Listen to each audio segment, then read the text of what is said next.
Notion N2.3. Rendre irréductible une fraction. Première partie, définition.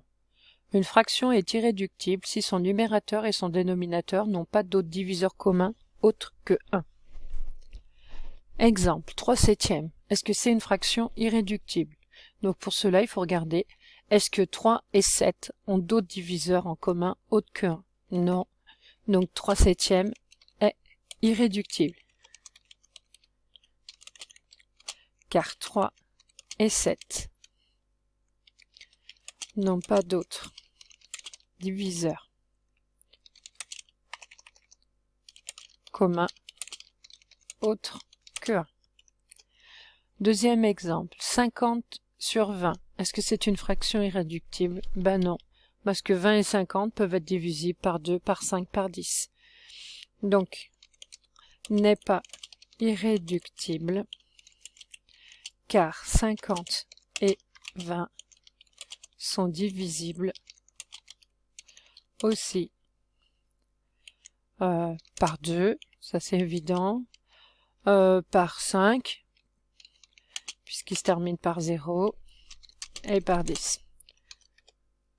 Remarque, une fraction irréductible ne peut pas être simplifiée. Irréductible, ça veut dire qu'on ne peut pas réduire. Méthode pour rendre une fraction irréductible.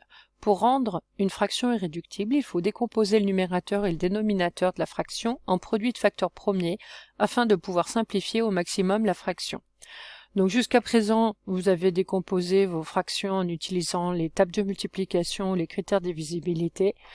Quand on a des numérateurs et des dénominateurs qui sont des nombres très, très grands, il est plus commode de faire cette méthode qui est plus rapide. Il y a moins besoin de réfléchir, elle est plus automatique. Voilà, et vous avez dû l'avoir déjà en 4e. Alors, pour cela, donc il faut l'écrire parce que il faut expliquer votre démarche, votre raisonnement.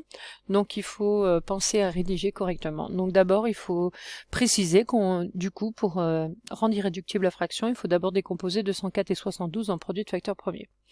Alors, 204 est-il dans la table de 2? Oui. Donc, on va prendre la moitié de 20 et de 4. Donc on obtient 102. Est-ce que 102 est dans la table de 2? Oui. On prend la moitié de 10 et la moitié de 2, on obtient 51.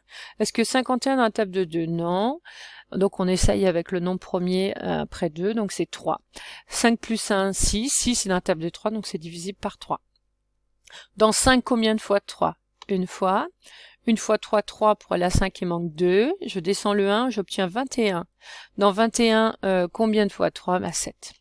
Ensuite, 17, on voit que c'est un nombre premier, donc il est important de bien connaître votre liste des nombres premiers par cœur.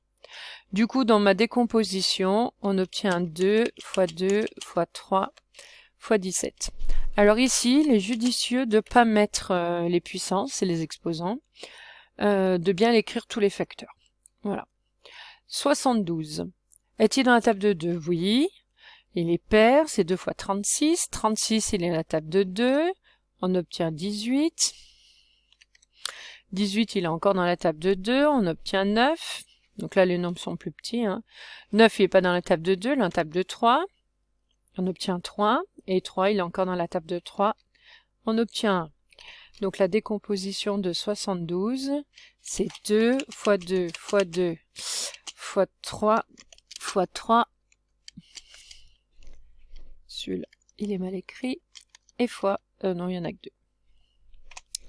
Alors maintenant, on a un mode logique, c'est parce qu'on a cette décomposition qu'on va remplacer dans ma fraction. Donc à la place du 204, on va écrire la décomposition au numérateur et au dénominateur, on écrit la décomposition de l'autre.